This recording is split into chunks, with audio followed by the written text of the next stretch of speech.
What up, everybody? Welcome back. UFC 319 goes down this Saturday. Khamzat Chamaev takes on DDP in one of the best cards of the year. I think it might be the best card of the year so far. But only the fights will truly prove that. And yeah, so we're going to go through the fights. We're going to give our predictions. We're going to break down each fight. More so of a breakdown. I like to give my prediction, but I like to break down the fight more so than I like to predict them, right?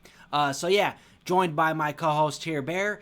We will be breaking down the fights. All right, so let's start this off. So we are starting the fight off with Alibi Idris and Joseph Morales. And then next up, we got Rodrigo Cizanando and Daniil Donchenko. I don't know any of these guys. I am not going to lie. I might have seen Joseph Morales fight in the UFC before. Let's see. Yeah, he's fought 3 times in the UFC. He's 1-2, so he's definitely going to be fighting for his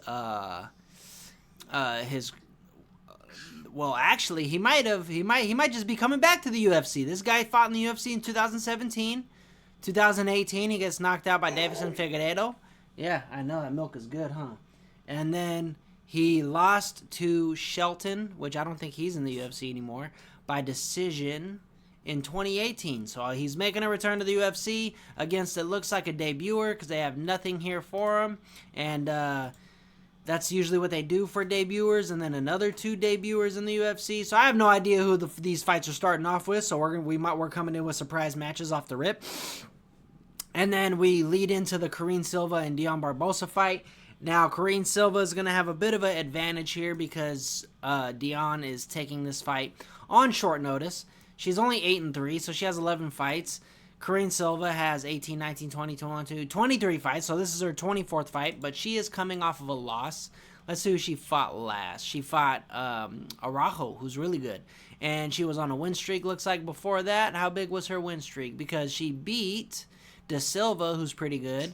Moros, I don't think I know who Moros is. I don't remember her. Maybe if I see more of her, it won't let me load more. Maybe that's all she had. I don't know. I think she's been in the UFC for a while because she's ranked, but the girl she's fighting, she's good.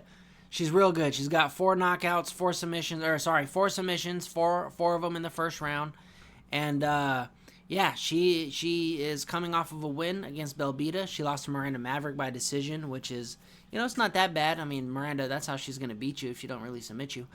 So the thing is, though, she had not had a training camp for this, I don't believe. And so I think Karine Silva has a little bit of the advantage there. I'm not too familiar with these ladies' games super bad, but it looks like Dion is like a submission kind of submission first fighter, but Karine Silva has 8 wins by submission and 9 by knockout, so it just seems like she's a little bit more well-rounded. So we'll give that one to Karine.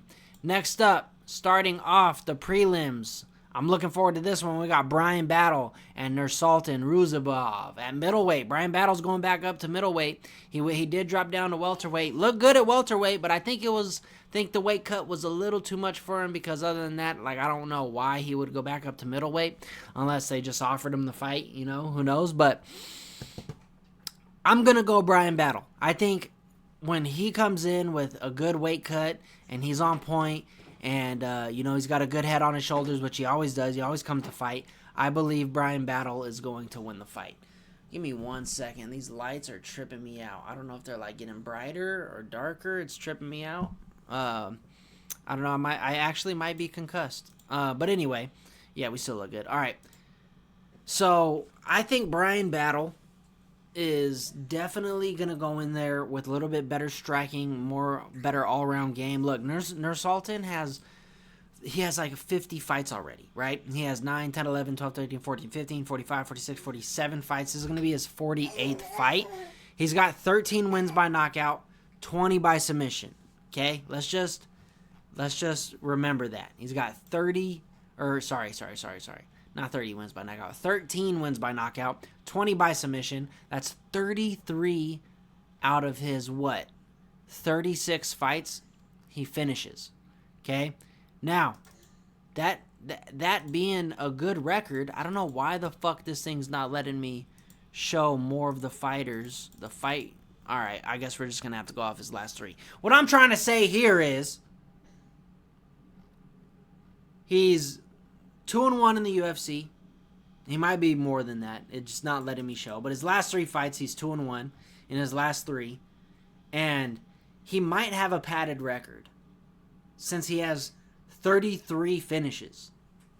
If you sign someone with 33 finishes, they should be a world killer, right? So it's a small sign of maybe, just maybe, his record might be a little padded, right? Brian Battle's coming off of a win off of Randy Brown. I did think he did do enough to win that fight.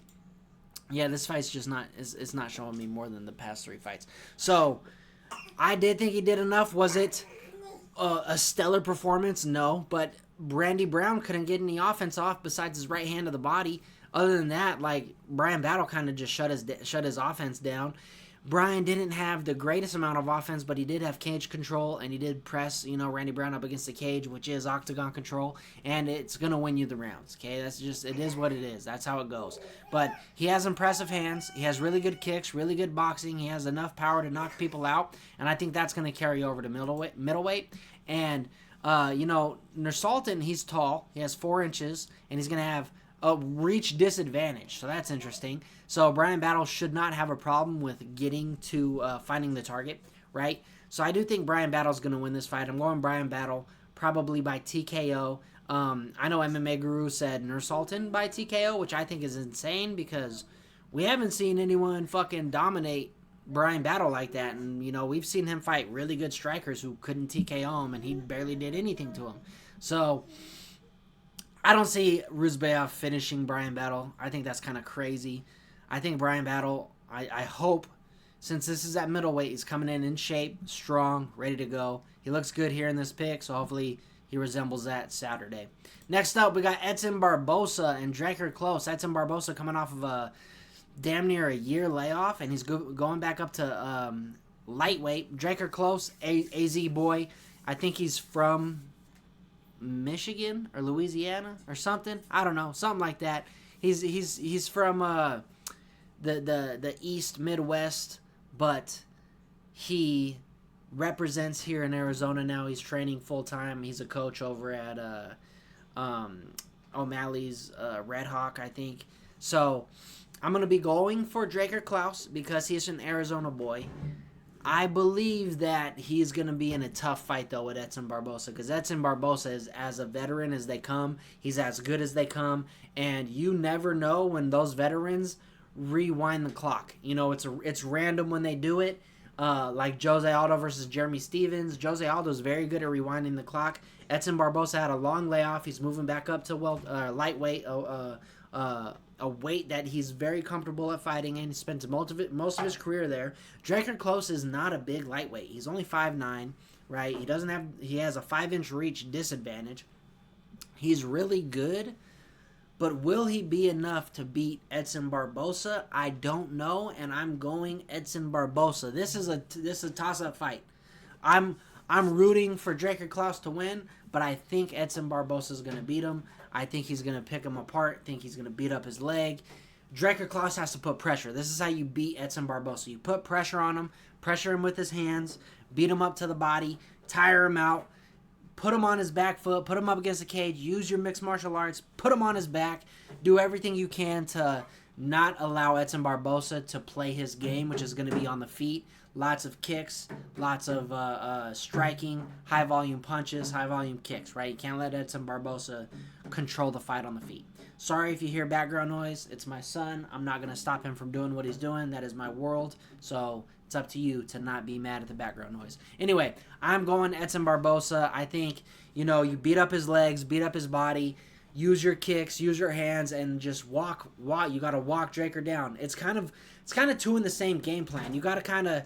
You don't necessarily have to walk Drakkar down, but if you outstrike him, you're fast, you beat him to the punch, you don't let him get off, and you damage him, it's going to make it hard for Drakkar to walk forward. And we've seen Drakkar get put away before, and Edson Barbosa has every tool in the box to put away Drakkar. And so, yeah, I'm thinking Edson Barbosa turns back the clock, gets the job done. All right, moving on. We got Chase Hooper versus Alexander Hernandez. Now, Chase Hooper's 16-3, which is kind of crazy.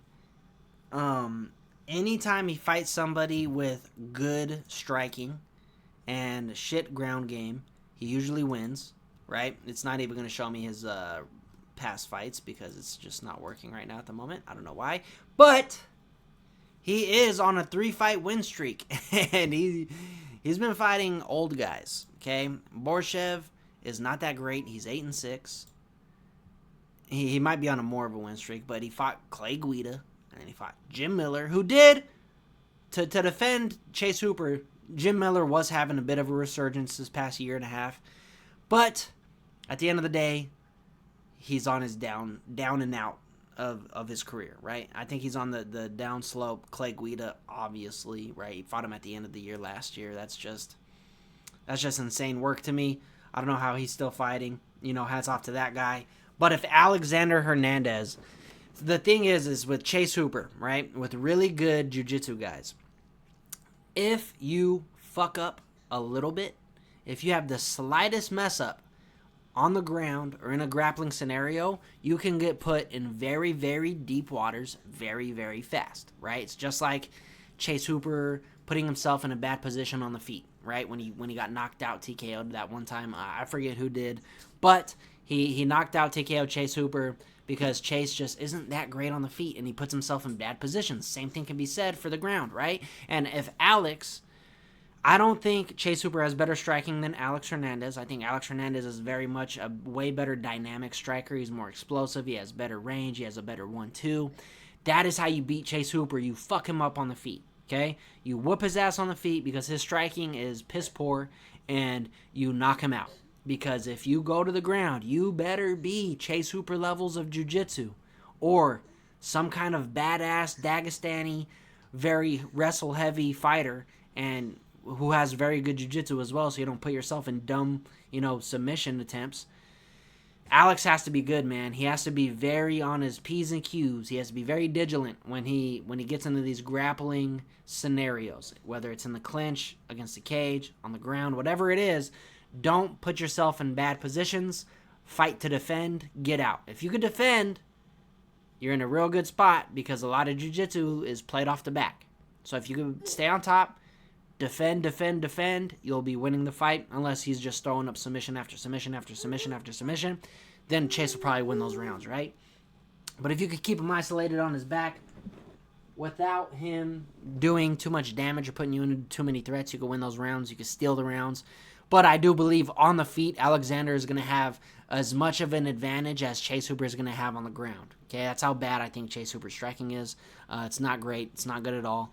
And, I'm going to go Alexander Hernandez. I think he's smart enough. I think he's good enough. I think he's that much of a vet and that good to keep it on the feet and, not put himself in bad scenarios. He's a smart fighter. Sometimes he withers, but that's against guys who put a lot of pressure on him, guys who outstrike him, guys who damage him, right? I don't think Chase Hooper's going to be able to do that on the feet. And he's coming off of 2 wins in a row, and I think he's going to use this momentum to beat Chase Hooper. But Chase can submit him. That's just my prediction. But breaking down the fight, we can see how both guys can win. Next up, we got Jessica Andrade and Lupi Godinez. And this time, I'm going Lupi. Godinez. She only has 1 knockout and 2 submissions. Okay, she wins a lot by decision. And I think that Jessica Andrade is on her way out. Lupi, she's up and down in her last 3. She beat Pilastri, who's pretty damn good, in my opinion. Lost to Dern by decision. Lost to Jandiroba by decision. And Jessica Andrade, I think she's on a 3-fight losing streak. Don't quote me on that. Okay, she's on a 2-fight losing streak. She lost to Silva, and then she lost to Vicious, whatever. I don't know, dude. We all know if you watch these, I can't pronounce names. And she lost by submission in the first round. And I think Lupi is very good at mixing up her boxing into the wrestling, and that's what you got to do against Jessica Andrade. You can't just strike with her, and if you do, you got to be long, rangy. You can't let her touch you with that overhand or that big left hook that she has. But that's what Jessica Andrade needs to bring back, because Lupi is very beatable. Jessica can beat Lupi. She just needs to go out there and just fucking throw haymakers and don't get taken down, right? So I could see Jessica Andrade winning by TKO if she goes out there and just dominates on the feet, throwing big haymaker punches, come in shape, just box, don't even throw kicks, just go in there and just fucking just throw caution to the wind, right? Because Loopy is not going to be able to hang with you on the feet if you're doing that. I don't think she's got that great of boxing, but she does do well of mixing up her takedowns within her boxing. But I do think Loopy's going to win. I think she's going to get the job done. I think she is going to put, the wrestling to test against Jessica. Going to put her down on the ground, put her against a cage, take away her striking. That's what you should do. And yeah, I think that's what Loopy's game plan is going to be, and I think she is going to pull it off. So I'm going Loopy Godinez over Jessica Andrade. Next up, we got Gerald Meerschaert and Michael Oleksiejczuk. So Michael, I've heard through the grapevine, is with Fighting Nerds. And those guys are fucking good, man. So I think he has all the tools, especially being in a fight camp over there, not even being outside of a fight camp and just training over there, he's getting better and better, I know. And I think he could beat Gerald Meerschaert here. One sec. And so, Gerald, we all know, is okay on the feet. He's not bad on the feet, but he's not great. And I think that's where Michael is going to shine here. He's going to have to beat him up on the feet really well, stay off the cage. Don't let Gerald, control the fight in the clinch, press you against the cage, take you down. Avoid that as much as possible. Hurt him on the feet. He's kind of like a bigger Chase Hooper, right? Doesn't have great striking. I think he does have a little bit better striking than Chase Hooper, but that's how you beat him, is you fucking hurt him on the feet. If you hurt him on the feet, the grappling just goes away, right? And you can do whatever you want, basically. So I'm going Michael. I think he should go in there, piece up Gerald Meerschaert, and win the fight. Gerald, your game plan's simple. You got to go in there. You got to low kick him. You got to put him up against the cage. Avoid the big punches. Take him down. Hurt him in the clinch. And submit him.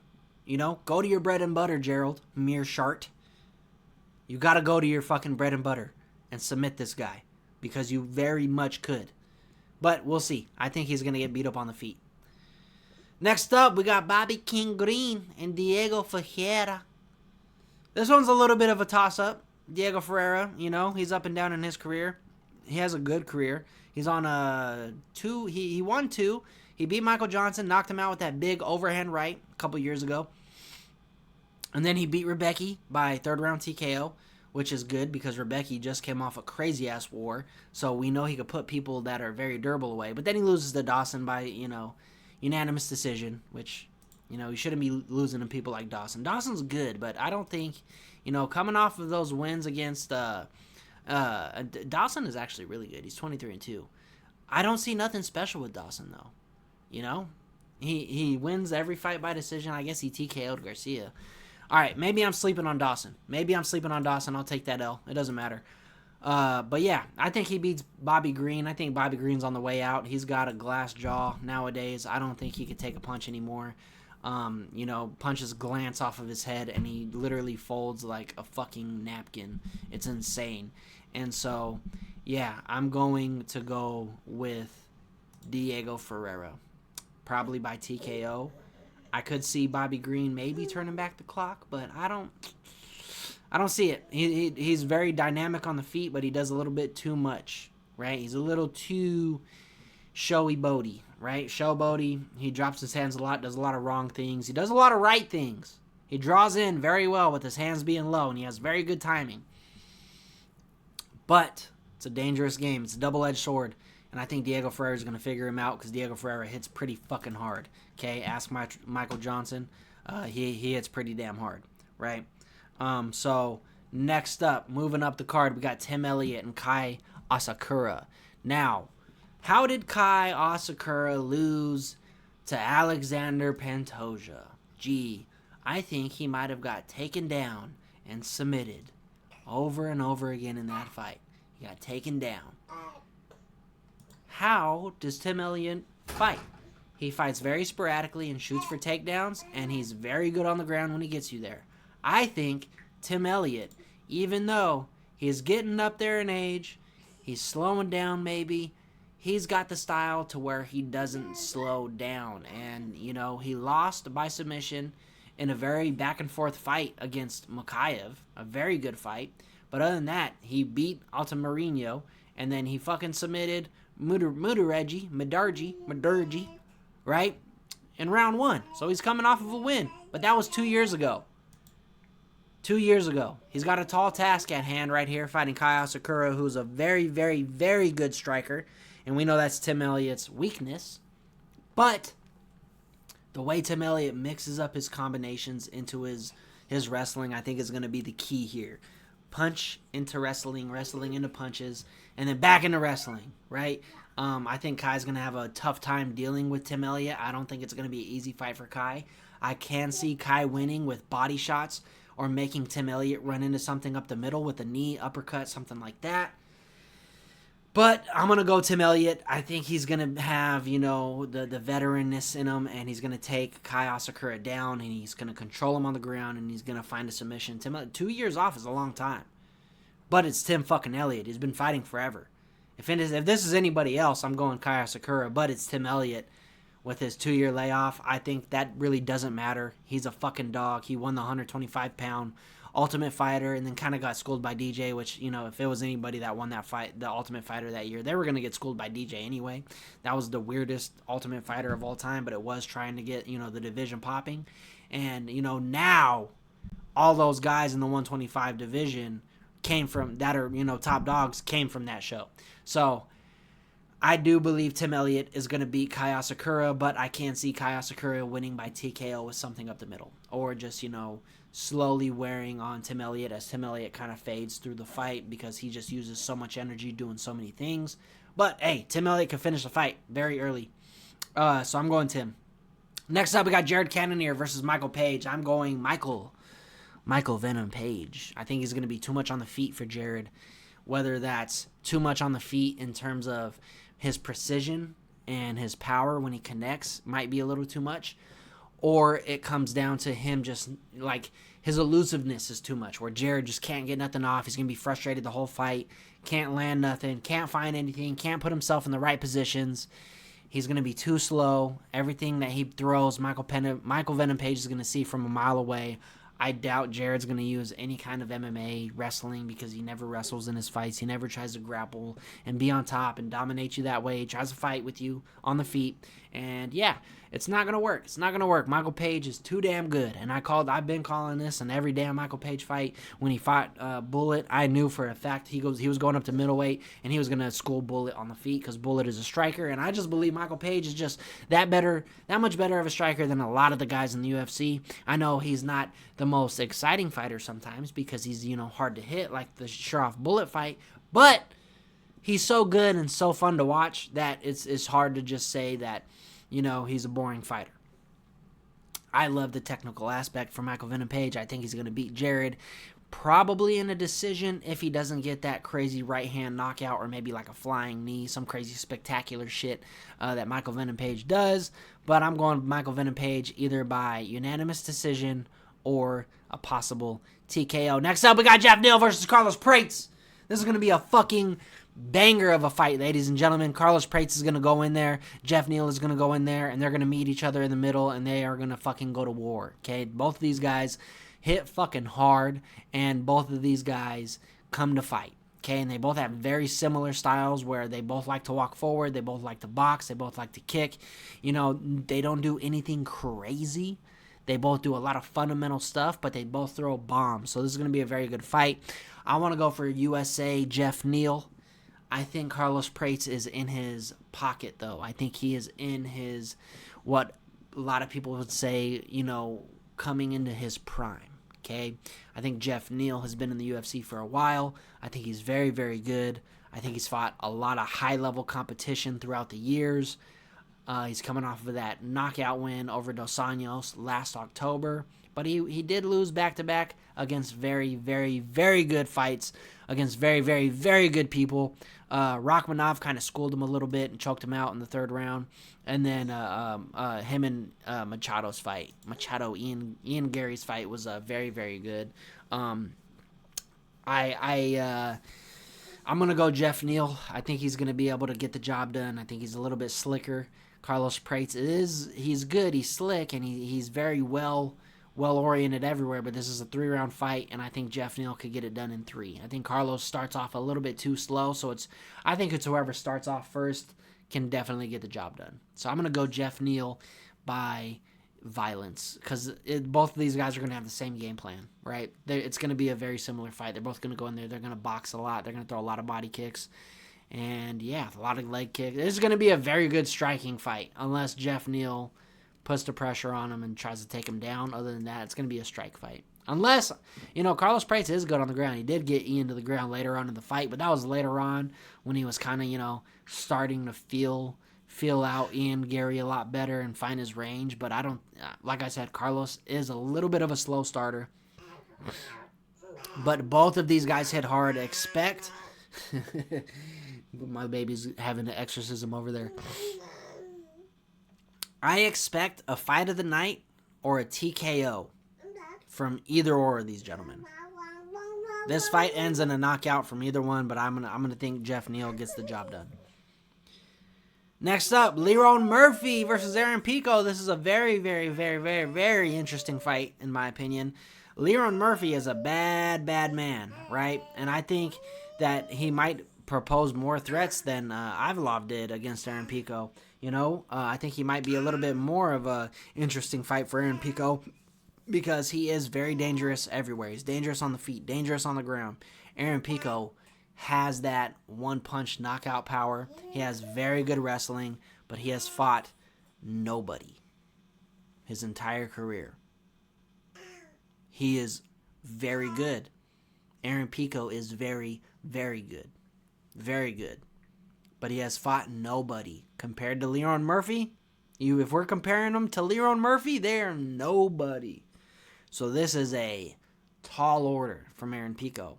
I've said time and time again, if we get guys in the UFC like Aaron Pico, Pitbull, maybe Pitbull has an exception and Chandler have an exception, Eddie Alvarez, they have exceptions because they were Bellator champions multiple times. Sure, throw them in there against top 5. But people like Aaron Pico, who they're coming in from Bellator, and I don't think Aaron Pico ever won a Bellator belt. Let me check that.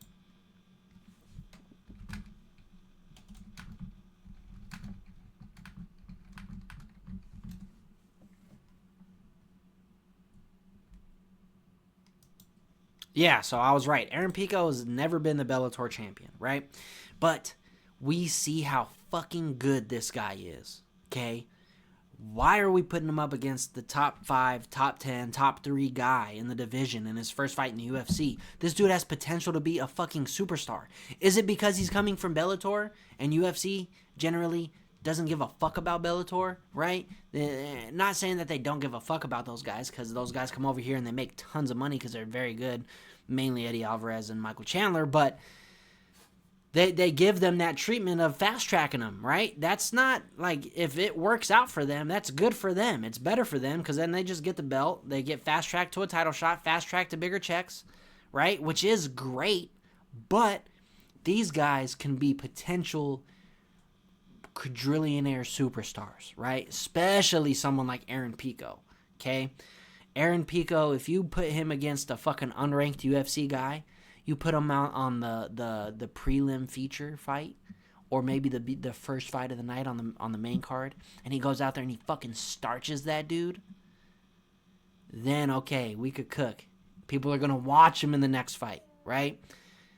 If he gets knocked out, then okay, fraud checked. We know how good he is, right? Depending on who he's fighting, because that guy could go on to be, a champion one day. Then you look back at that and it's like, okay, that's not that bad of a loss. But we can build superstars with people like Aaron Pico, people like Pitbull Silva. But it's okay. I do think Aaron Pico can hang with Leron Murphy. But at the end of the day, I believe Leron Murphy is going to walk away with a win. And I hate to say it, I think he's going to knock Aaron Pico out. If Aaron Pico doesn't knock him out first. Because I can see Aaron Pico winning this fight by knockout. If he does win, I do believe it will be by knockout. Unless he styles Leron Murphy for fucking 3 rounds. Then I'm going to be even more impressed if he goes out there, styles Leron Murphy for 3 fucking rounds. Don't think that will happen, though. Leron Murphy is very, very, very good. And I'm thinking he's going to win by TKO or possibly submission because he's really good on the ground, too. But yeah, I think Leron Murphy's taking this fight. How do you beat Aaron Pico? You piece him up. You piece him up. Calf kick. He's very box heavy. You calf kick a lot. You kick him a lot. You stay away from his big punches. You kick him in the head. Get his arms tired. Don't allow him to wrestle you. Wrestle him. Put him up against the cage. Get his arms tired, right? How do you beat Leron Murphy? 1-2. You got to be fast. You got to be down the middle. You got to be agile the whole time. Hit and don't get hit. Go to the body. Hurt Leron Murphy. We've never seen Leron Murphy hurt bad. And we've never seen him get pressed in a fight every single fucking round. That's what you got to do, Leron Murphy, right? It's just what you got to do. Do I think Aaron Pico can do that? Yes. Do I think it will happen? No. Now, in the main event, one of my most anticipated fights of the year, we got Dricus du Plessis versus Khamzat Chimaev. Dricus, do whatever it takes, Plessis. Or do whatever happens, Plessis versus Khamzat Borz Chimaev. Chat, I'm going Khamzat Chimaev. If there's anybody that can take Dricus du Plessis into deep waters and put him in very, very dangerous spots, it's Khamzat Chimaev. We've seen Dricus get taken down by Robert Whittaker very easily. I think Khamzat Chimaev has the ability to do the same, keep him there, advance positions much better than Robert, and put the submission threats on him a lot faster, a lot easier than Robert. Same can be said for Dricus du Plessis. DDP of anybody in the entire division, because we've seen Khamzat get dragged to deep waters before, whether it's at 170 or 185 against Kamaru Usman, who seemed like he was starting to take him to deep waters. If he had 2 more rounds, who knows who wins that fight. But DDP can, if there's anybody, more so than Khamzat can, I think DDP can take him into deep waters more so than Khamzat could take him into deep waters. Does that make sense? I think he has the ability to drain Khamzat of energy from just being just his sheer strength and athleticism. Go in there. He's got to be the one that puts Khamzat on his back foot, right? He cannot be moving backwards, okay? He cannot. He cannot put himself against the cage. Cannot put himself in those grappling situations. If he does, he needs to be very, very defensive, very wrestle counter heavy, right? Because he's very strong, so you can tire Khamzat out by just defending, hurting him on the feet. I give the striking advantage to Khamzat by almost a mile, I would say. We haven't seen Khamzat his full potential on the feet. I think he's a lot better than what we've seen, right? He does get hit by overhands. He does get hit by big, crazy punches that we've seen from Gilbert and Kamaru. He does get hit by those. We've seen him get, I wouldn't say really dropped, but he has been hit and dropped to the canvas. Not necessarily clean, more on the back of the ear kind of dropped, right? Dricus du Plessis doesn't necessarily have one-punch knockout power, but he hits fucking hard. He shattered Sean Strickland's nose. He has the same ability to do the same thing to Khamzat Chimaev. I believe this is going to be fight of the night. I think it's going to be one of the fights of the years. It's either going to be a very good back-and-forth 5-round fight, maybe a split decision, or Khamzat is going to finish the fight early or somewhere in the 3rd round, right? 1 through 3. I don't think if the fight is being finished, I don't think it's going to be in round 4 or 5, because I think Dricus du Plessis is going to be pushing more pace maybe in the 4th and 5th round if we do get there. And then if he is pushing more pace, that's kind of me saying he's winning the fight in the 4th and 5th round because Khamzat's kind of withering. But I do see Khamzat Chimaev going in there and fucking submitting him, catching him in a submission somewhere in the first 3 rounds. I can see that. Maybe hurting him on the feet. But I never count out Dricus. He's a bad motherfucker, but I'm not going to count out Chamaev, and I'm not going to bet against Chamaev because everything we've seen from this guy is world destroyer. And yeah, I'm going Chamaev. I think he's a little bit better everywhere when he has the energy. So yeah, Khamzat Chamaev, he, DDP's ranking, repping South Africa, and Khamzat is apparently repping nowhere. He's from Antarctica. So I'm going to be going for the Antarctican. Khamzat Chimaev, I think he's going to get the job done this Saturday night in a fucking war or in an early submission. And that is my picks. So make sure you guys Like and subscribe. I will be doing an aftermath talking about the fights on Sunday. Maybe Saturday night. Probably Saturday night. I'll be talking about the fights depending on where I'm at. If I'm at my dad's Saturday night, which I might not be. It probably won't be. So you'll be hearing from me Saturday night. I don't really like doing the aftermath to small Apex cards. I was wrong about my picks last week. Hernandez beat the shit out of Dolidze. And I did say that he could do it in exactly that manner. I did say that. I just thought Dolidze would have a little bit more in the tank, and he did not. And he's dog shit. His striking is utterly dog shit. His grappling is that of a wannabe Ryan Hall. And ate my words. Hernandez, I was going for. I just didn't think he was going to win. I literally predicted how he would win, and it happened. Walk him down, box him, take him down a bunch, out-volume him, and he fucking did. Okay? I should have just went with that. And that's what happened. Anyway, I will be seeing you guys on Saturday. Make sure you like and subscribe. Peace out, everybody.